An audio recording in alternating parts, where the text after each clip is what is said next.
Hello' গাইছ, আজি আমি আহিছোঁ ভাৰতবৰ্ষৰ কৰ্ণাটকা ৰাজ্যৰ মাইসূৰত। তো আমি ইয়াতে ৰাজপ্ৰসাদ চাবলৈ আহিছোঁ। ৰাজপ্ৰসাদৰ প্ৰৱেশ গেট হয় এইখন। তো আমি ভিতৰলৈ সোমাই আহিছোঁ। এইখন ৰাজপ্ৰসাদ প্ৰায় 14শ শতিকাৰ। ইয়াৰে ৰয়েল ফেমিলিয়ে অনুমানিক 47 কোটি 50 লাখ টকা খৰচ কৰি এই ৰাজপ্ৰসাদখন উপস্থাপন কৰিছিল। এই ৰাজপ্ৰসাদখন এতিয়া মাইসূৰ প্লেচ নামেৰে বিখ্যাত। এইখন এখন ভাৰতবৰ্ষৰ ঐতিহাসিক স্থান হয়।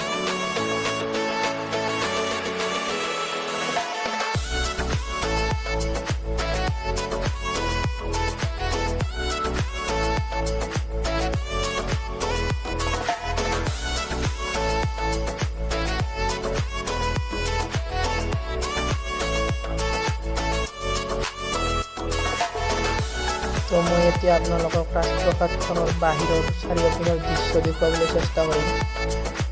তো আপোনালোকে ভিডিঅ'টো স্কিপ নকৰি শেষলৈ চাই থাকক। আমি লাহে লাহে ভিতৰৰ দৃশ্য দেখুৱাবলৈ চেষ্টা কৰিম। ইপিনৰ পৰা চাওক ৰাজপ্ৰসাদখন কিমান ধুনীয়া লাগিছে একদম। তো এতিয়া আমি ৰাজপ্ৰসাদৰ ভিতৰলৈ প্ৰৱেশ কৰিম। প্ৰৱেশ কৰিবলৈ যি টিকেট লাগে আমি টিকেট লৈ লৈছোঁ আৰু চেকিঙো হৈ গ'ল। এতিয়া ভিতৰলৈ প্ৰৱেশ কৰি দিলোঁ আমি। এতিয়া ভিতৰৰ দৃশ্যবোৰ চাই থাকোঁ। এইখন হৈছে ৰাজসভাৰ ওপৰলৈ উঠা ৰজাসকলে ইউজ কৰা লিফ্ট।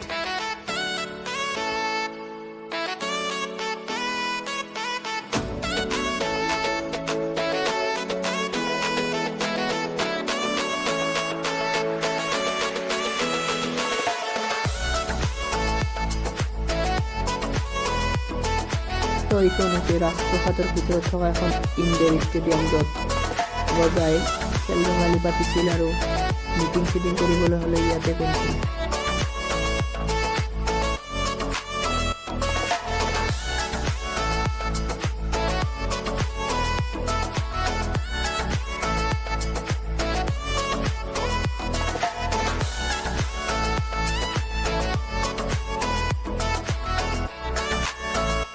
মই এইখন ব্লগত জাষ্ট আপোনালোকক ৰাজপ্ৰসাদৰ বাহিৰৰ দৃশ্য আৰু ভিতৰৰ দৃশ্য দেখুৱাবলৈ চেষ্টা কৰিছোঁ। আৰু বহুতো চাবলগীয়া বস্তু আছে যিবোৰ মই এইখন ব্লগত দেখুওৱা নাই, নেক্সট ব্লগত দেখুৱাই দিম।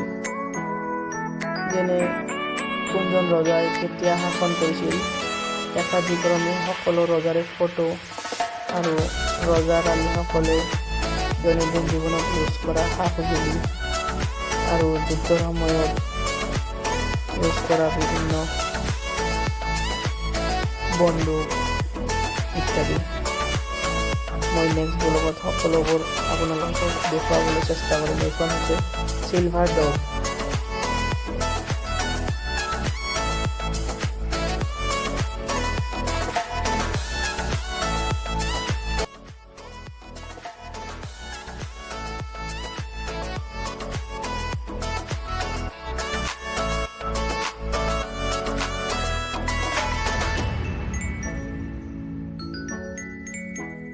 আৰু এই ঠাইডোখৰ হৈছে ৰাজপ্ৰসাদৰ প্ৰাংগণ।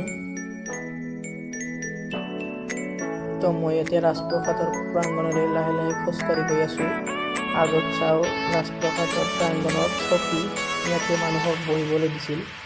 এতিয়া মই লাহে লাহে বাহিৰলৈ ওলাই যাওঁ। ৰাজপ্ৰসাদৰ পৰা মই ইতিমধ্যে ৰাজপ্ৰসাদৰ বাহিৰত ওলাই আহিলোঁ। আগত চাওঁ এটা মন্দিৰ, ইয়াতে নগ'লোঁ মই। তো এইটো মোৰ ফাৰ্ষ্ট ব্লগ আছিল। তো ব্লগটো কেনেকুৱা হৈছে কমেণ্টত জনাই দিব আৰু ছাবস্ক্ৰাইব কৰি দিব মোৰ চেনেলটো, আৰু ভিডিঅ'বোৰ ভাল লাগিলে লাইক কৰি দিব। ধন্যবাদ। ইয়াতে শেষ কৰিছোঁ।